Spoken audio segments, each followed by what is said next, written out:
Hey there, Horne-Ellstrom here. Welcome to the BU 365 Day Challenge. And our topic today is in the area of contribution. How do you contribute to creating heaven on earth or making this world heaven on earth? Our card today is this world is our heaven on earth. And I need a magnifying glass, which I do not have handy. Here we go. And the back says, in the new millennium of the Aquarian age, we are learning to go within to find our Savior. We are the power we are looking for.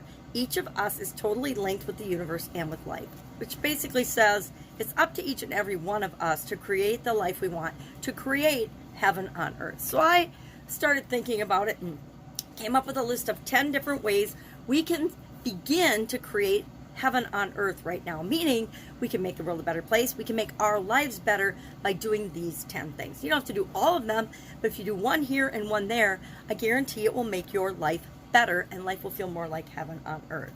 So how do we do this? Number one way is we can change. Bad stuff happens all the time, right? Good and bad. Stuff just happens in life. Coronavirus just happened in life. Now, we can get into conspiracy theories and how did it happen and why did it happen, yada, yada, yada.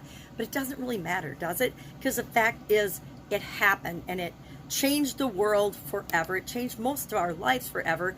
And whether those were positive changes or negatives or a combination of both, in my case, it's because of how we chose to respond to that. And that's what this challenge is all about. It's to teach us to be self-reliant, to be resilient, and to understand and believe and know 100% that we are in control of our life and how we choose to live it. So what are some ways that we can go about creating heaven on earth right now? Number one, choose to focus on yourself versus everybody else or anyone else, right? Choose to focus on, like you're doing in this challenge, becoming a better version of yourself all the time. Because when we do that, it doesn't really matter what other people are doing, right?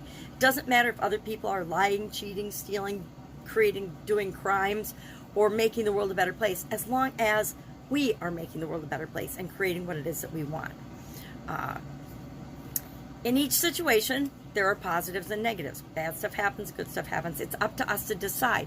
But if we choose, this is number two, to focus on the positive aspects of things and the lessons learned and the benefits of things that happen and how we can turn something that seems negative in the first place to a positive or a lesson learned or a benefit or an opportunity for us, we will be much happier. And when we're happier, we are creating heaven on earth.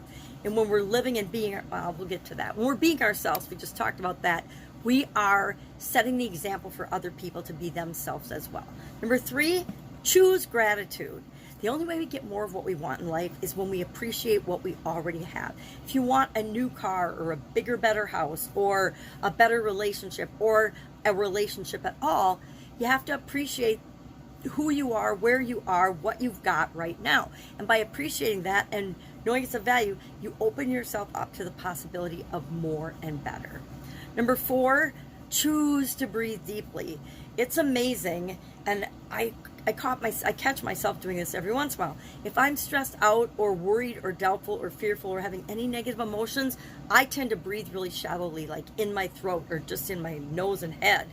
And unless we're breathing really deeply, we feel more stress, more tension. We need to oxygenate our entire body, all the cells in our body, and that requires deep breathing. So don't forget to breathe deeply. And breathing deeply, breathing reminds us of the abundance of the universe, right? Breathing, no matter how much and who we are and where we are in our life, air is free for the most of us, right? And we can just breathe deeply. And it's a reminder to me of abundance. Number five, choose silence. And we talked about this a little bit yesterday. Sometimes, maybe we didn't talk about it here, but in Supersize Your Business, sometimes it's better to not say anything. It's always better to listen than to be talking all the time, right? The way we learn about anyone or anything or any situation is by observing and listening, and then thinking for ourselves and determining what to do about it. Number six, choose how you want your day to go. You can actually map out and decide in advance that you're going to have a great day. And then, even if a few little things happen along the way, you spill your coffee, you're late for work, you make a mistake or something, you'll just roll right through those things and make sure that you have a good day. I start every day by intending I'm going to have an awesome day. And guess what? I would say 99% of the time, I have an awesome day. Number 7, choose to take responsibility rather than be a victim. It's time to let go of blame, blaming anyone or anything outside of us for anything. Even if we feel like it's their fault or something outside of us has negatively impacted us, we can take responsibility for putting ourselves in that situation in the first place, or for making the choices and having the experiences that led us to where that event happened. Doesn't mean we have to feel bad about it. It just means that if we take responsibility, we let ourselves learn the lesson or what we need to do differently in order to avoid that in the future. If we're blaming or passing the buck or acting like we had nothing to do with it, we won't learn, and then those type situations will keep coming up until we do realize what part we're playing in it, so we stop doing the things that cause it. Let's have a couple of examples of this. If you're speeding to work and you get a ticket because you don't want to be late, number 1, you're going to be later for work than if you hadn't been speeding. But number 2, if you blame the police officer and the law because you were speeding, guess what? You're going to speed again, and you're probably going to get another ticket, and you're probably going to be late for work another day because you're not taking responsibility for your part in that situation. It's our responsibility. Now, keep in mind, this is from a reformed speeder. I used to speed all the time, but I also knew that when I got pulled over, it was my fault because I was speeding, and I knew I was, and so I would just be like, sorry, officer, thank you, give me my ticket, and be on my way. But if you get all belligerent and mad and angry and try to blame the officer and tell him you're going to be late for work and make all kinds of excuses, basically, laws are in place to keep us as a race and people safe. So if we choose not to follow them, that is no one's responsibility but our own. So choose to take responsibility, even if other people are treating you badly, if you're being, picked on or bullied at work or teased at school. Don't be the victim. Take responsibility for allowing other people to victimize you, and then just push back and say no. And I'm oversimplifying this. I had experiences with bullies. My kids have had experiences with bullies, and it will continue until we stand up and we say, yeah, no, not going to tolerate this anymore. And then they go on, unfortunately, most of them, and find another victim, which makes it even worse. I had that experience in one of my corporate jobs where I had a sexual harasser, and I stood up to that person, and then they just picked another victim. And it was finally up to HR to do something about it, which I reported it, and it didn't get dealt with in the first place. Anyway, number 8. Choose to stop complaining. Ooh, it's a biggie for a lot of people, me included sometimes. I complain about my ankle. I complain about my knee. I complain about the weather. Not so much anymore, but we all as human beings have a tendency to point out things we don't like or things that are negative. Guess what that does to the energy around us, including our energy?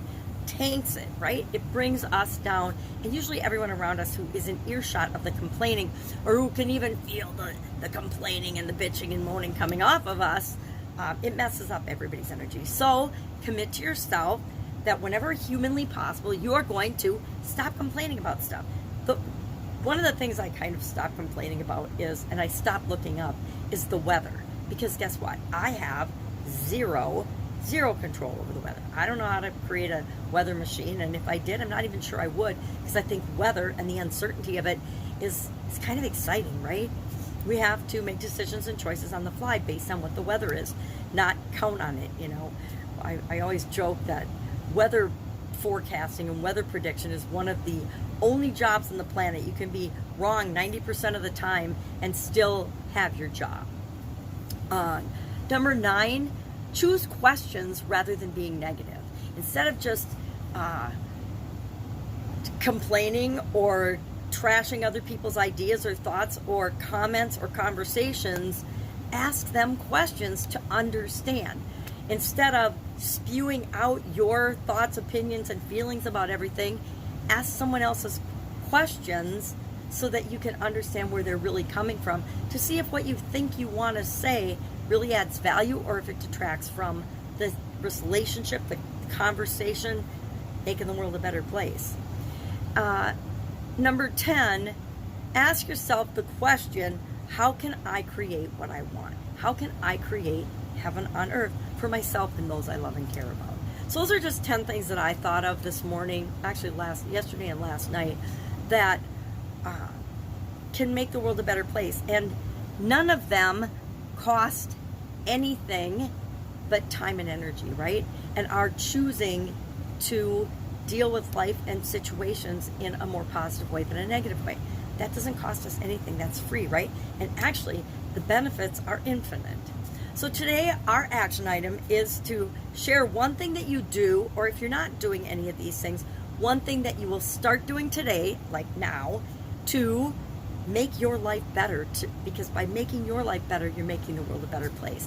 And all of us, if we just do a little bit to make the world a better place, to be a little happier, to be a little more positive, take more responsibility, to think for ourselves, to find things that people are doing right and compliment them versus criticizing them, not compare ourselves to others, have gratitude and appreciate the things that are working out in our life, because there's always way more things working out in our life than are not working out in our life. Even in my lowest point in my entire life, when I thought everything was wrong and all the world was against me, I still had a gazillion things more positive that were going for me than were negative.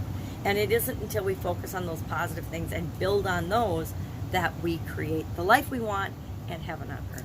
So love to know your take on this topic. Share in the comments below. Any questions, hit me up. Otherwise, I will be with you tomorrow for another contribution topic for this month for our BU 365 Day Challenge. Have a fantastic, awesome day.